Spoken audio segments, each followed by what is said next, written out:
Hello, let us start with question 6 of exercise 13.1.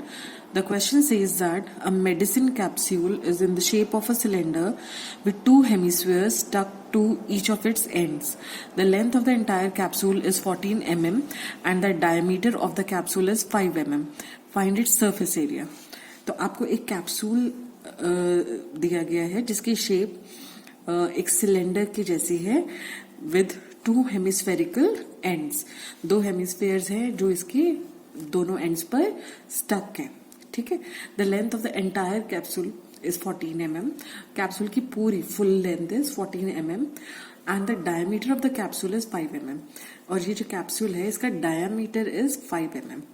Okay अगर capsule का diameter 5 mm है that means the diameter of the cylinder is also 5 mm and the diameter of the hemisphere is also 5 mm. ठीक है. Now the radius of the hemispherical ends is the same as a cylindrical part. Therefore radius of the hemisphere is equal to diameter of the capsule upon 2. So this is equal to 5/2 mm. Now length of the capsule हमें कितना दिया हुआ है. Length of the capsule is 14 mm. अब ये जो length है पूरी, इस लेंथ में ये हेमिस्फेयर की लेंथ इंक्लूडेड है, सिलेंडर की लेंथ इंक्लूडेड है और ये दूसरे हेमिस्फेयर की लेंथ इंक्लूडेड है ना. तो एक तरह से टू टाइम्स हेमिस्फेयर की लेंथ प्लस सिलेंडर की लेंथ इज 14 mm है ना. तो that means the length of two hemispherical ends plus length of the cylinder is 14 mm. That means 2 into 5/2 क्योंकि जो हेमिस्फेयर की लेंथ है that is equal to its radius है ना. हेमिस्फेयर का जो रेडियस है वो ही उसकी हाइट भी होती है. तो जो हेमिस्फेयर का हाइट है that is equal to its radius. अब क्योंकि ऐसे दो हेमिस्फेरिकल एंड्स है, एक इस तरफ और एक दूसरी तरफ, तो इसका मतलब आपके पास जब आप हाइट कैलकुलेट करेंगे तो आप रेडियस ले रहे हैं 2 बार है ना. तो ये हो गया 2 into 5/2 क्योंकि रेडियस आपने कितना लिया है 5/2 plus length of the cylinder is equal to 14 mm. Okay. अब that means length of the cylinder is 14 minus 5 क्योंकि यहां पर आप देखेंगे 2 से ये 2 कैंसिल हो गया and you are left with only 5. तो 5 plus length of the cylinder is 14 mm. तो length of the cylinder will be equal to 14 minus 5 that means 9 mm. Okay. Now the surface area sorry.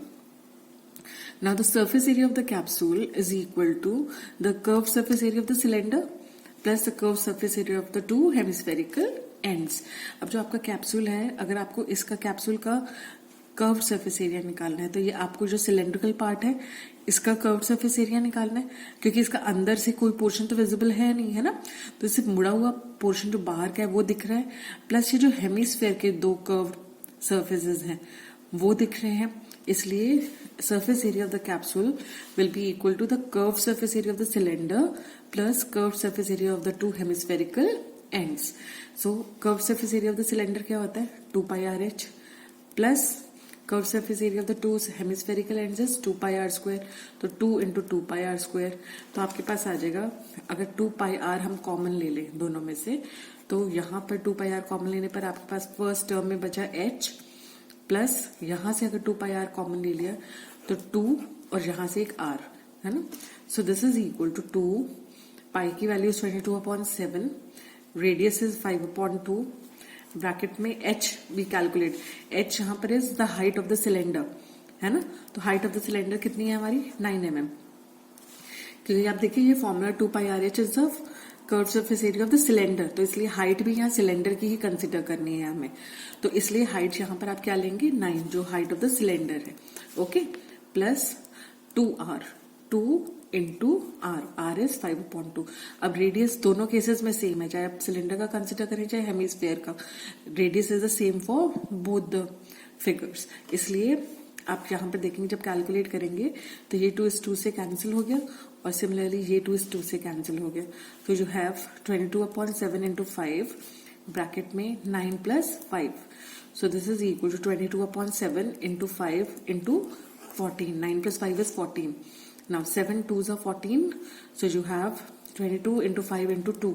5 2 is 10, so 10 into 22 is 220 millimeter square. So the surface area of the capsule is 220 millimeter square. Okay.